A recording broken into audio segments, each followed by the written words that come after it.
So now we're going to move in. We decide to get a little bit more balanced, right? We're working on our energy, working on healing ourselves. As you move inward to finding your center, we now have to cover what an actual divine feminine is and what an actual divine masculine is. The divine feminine is intuitive, patient, caring, accepting, trusting, going with the flow, not forcing things. She's sharing, communal in her approach, healing, and has an organic way of getting things done, very creative and sensual. She creates win-win outcomes. Okay? And according to the book, it says the divine feminine is the vital force from which all other life emerges. And it works towards a win-win outcome in every situation for the good of all involved. All things creative and sensual belong in the feminine realm, so indulge that with awareness as a way of expressing your delight. Make a commitment to listen to, trust, and act upon your intuition more today and every day. Now let's flip it over. What does a much more balanced divine masculine look like? He is all about leadership. He emerges in response to divine feminine's presence, meaning he understands the value of the divine feminine. He's not in competition with her. He knows where competition needs to be applied, and it's not against the feminine. They are not enemies. They have to work together in order to find balance. He is always present. He needs space to grow and develop. He's a protector. He's attentive, helpful, makes decisions, needs a balanced feminine to replenish, and he sets goals.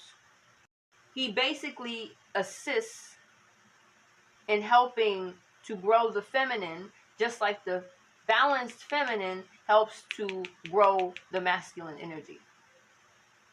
So what it says in the book is, for the divine masculine, he can move mountains yet be incredibly subtle at the same time.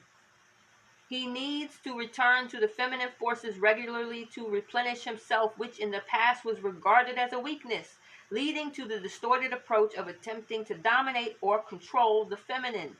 Yet when he looks around him, he sees that the feminine is available to him in unlimited abundance, and he is free. So he didn't lose his freedom, because her goal in this is not necessarily to control or overpower him, but he still has to learn how to respect the existence of her energy, because he needs her energy in order to continue to grow. They both need each other, and they come into understanding that.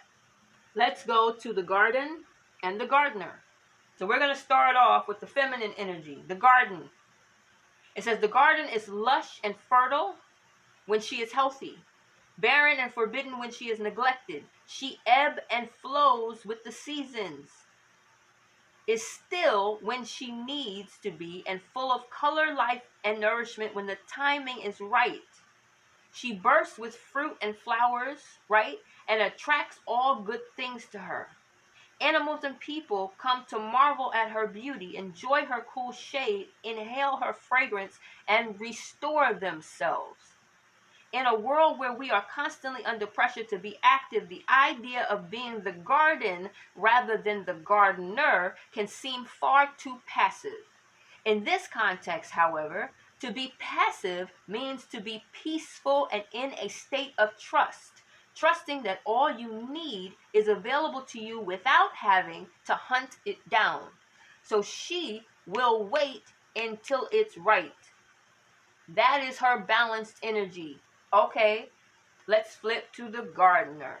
And this is where, again, we're going to question who is the nurturer here? The gardener benefits throughout his life by learning how to nurture the feminine energies in his world, or by learning how to nurture the garden in his world. He builds up the garden beds, shapes the garden, puts up fences, and turns the soil.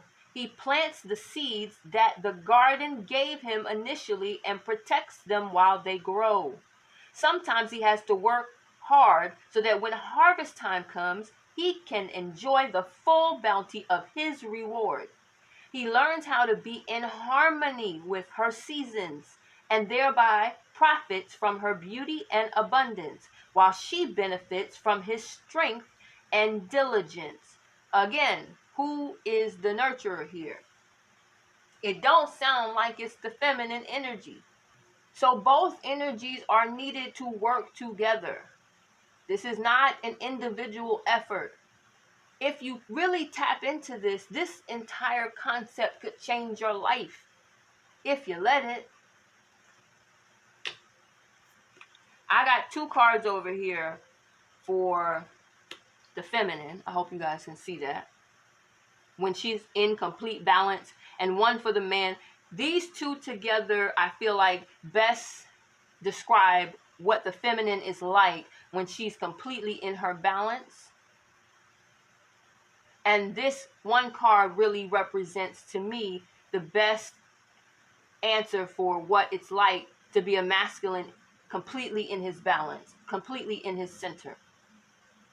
The sacred woman, as you can see in the picture, is depicted by the Native American Indian legend of white buffalo calf woman. Okay? This is the imagery that is being used to explain what a balanced feminine looks like. Okay? Here we go. In the legend, white buffalo calf woman annihilates a man who thinks he can simply embrace her and claim her like a piece of property. There we go with that control. The man who senses her divinity and wild power is spared the same fate because she can see that even though he has his bow and arrow up to her in fear, he respects her power. We're going to jump down. White buffalo calf woman did not play games, make idle threats, or pretend to be something she was not. She did not compromise herself or her integrity for mere physical security or a life that was less than fulfilling, and by annihilating the disrespectful warrior, she made it clear to all the others that her power was not to be doubted. Okay, so luminosity. It says, in this modern age, it can be quite difficult for a woman to find her luminous center and live from that place because we have fallen into the trap of believing we are supposed to have, be, and do it all of the time. What this usually means is that the woman takes too much upon herself and tries to fill the roles of the men in her life instead of asking for their help. Being luminous requires poise. Being luminous requires poise. If it takes a little longer than she first hoped, she does not become overbearing or critical. She simply focuses on her own life and what she is able to do, thus creating a positive space for the male to step into. Chivalry. Now, this masculine energy, who's balanced, faces challenges, protects the people he loves. He is a provider. He has a deep respect for the feminine energy and helps her to thrive, realizing that he is empowered and nurtured by her, right? At least that's the way the book worded it. Adds a flourish of charm and style, appreciating and enjoying the differences between the 2 of them, and understanding their dynamic and interplay. What it specifically says is, appreciating and enjoying the inherent differences between the masculine and feminine helps the chivalrous male to enjoy this way of being and to be uplifted by the company of the luminous woman. It takes them working together to achieve this balance called Yin and Yang, or Yin and Yang, again, depending on how you pronounce this. It says, strive for harmony and balance in your inner and outer life through change, reflection, and growth. Ultimately, y'all, whether you are a physical man or a physical woman, you have to learn how to balance these two energies out. I hope that you realize if you lean too far on one side or the other, all you really need to do is to start implementing more of the other side when necessary. So use this to empower yourselves. And until the next video, y'all, I'll see you soon. Peace.